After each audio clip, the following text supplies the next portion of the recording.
Welcome my Lego friends to another pick a brick wall analysis video. This one is focused on the glorious 1x4 plate, which I have filled to the rim. And of course, as a standard practice, I don't stack. So if you are taking the time to stack, you can obviously do a lot better than I did here. I just kept, using the shake method and kind of make sure I get as much of the gaps out as possible. As you can see, I did a decent job here. There's still a little bit of room. I could have really pushed the limits, but I felt like this was a pretty good showing or option here. So with that, the 1x4 brick, as we kind of look through a bricklink here, I've done a bunch of standard colors like white, black, darkish gray blue, or darkish blue gray, whatever. Those, generally speaking, the highest I've really seen it, even for dark orange, I mean, it did jump up to like 7-8 cents a piece average price, but generally hovers around 6 cents. So for the sake of argument, I'm going to say, to be conservative. And I think it's a good idea to be conservative on these videos. That way, you can maximize your value as you're kind of looking. Of course, anytime you're at the pick a brick wall, always recommend going for those darker colors, or I mean, really parts that you're going to use. First of all, I have a problem with that, getting parts that I'm not going to use.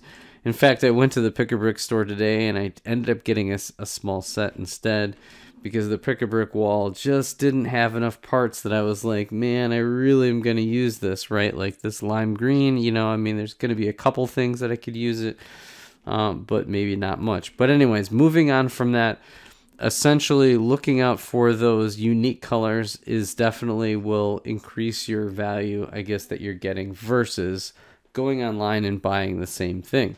So next up, when we're here, you'll see this all laid out, and I usually separate them in piles of 10 and we'll get them all counted up.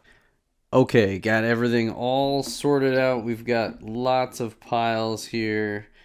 In fact, we'll get those all counted up. We've got one partial down here.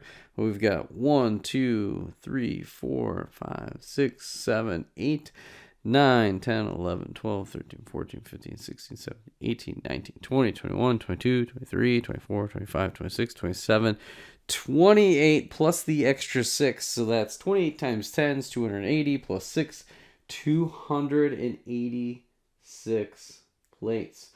That is absolutely fantastic. And it also makes a lot of sense because of the 2x2 plates, which has the same area essentially, because it's four studs is really the same area. That was 288. So essentially it's just a matter of a couple that I may have put on top for the 2x2. Maybe they rest a little bit easier. So the crazy part is that those plates generally go for 5 cents a piece, and we essentially were able to get it, if I do the math, of 286, let's see here, so $9 divided by 286 will equal 3.14, so we'll say 3 cents per equals $9. And then if we take the 6 cents, because again, 0.16 times 286 equals $17.16. So that is a huge value, very close to the 2x2 plates.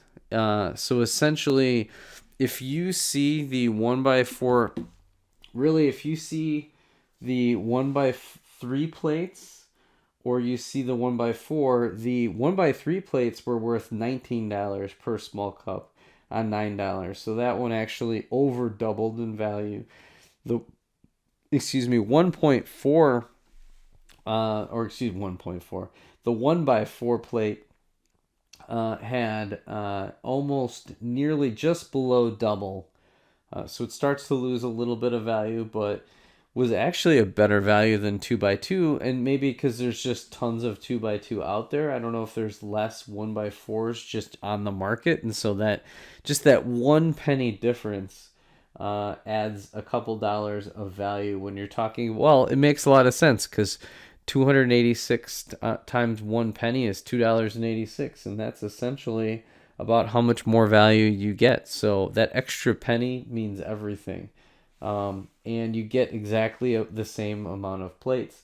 So far, we're loving it. If you see 1x1s that make sense for you, if you see any sort of even 1x2 brick, or if you see 1x3 plates, any of the smaller plates up to about 2x3, once you get to 2x4, without double VIP, the value in terms of just pure value starts to degrade a little bit. It's still kind of worth it, sticking in some 2x4s.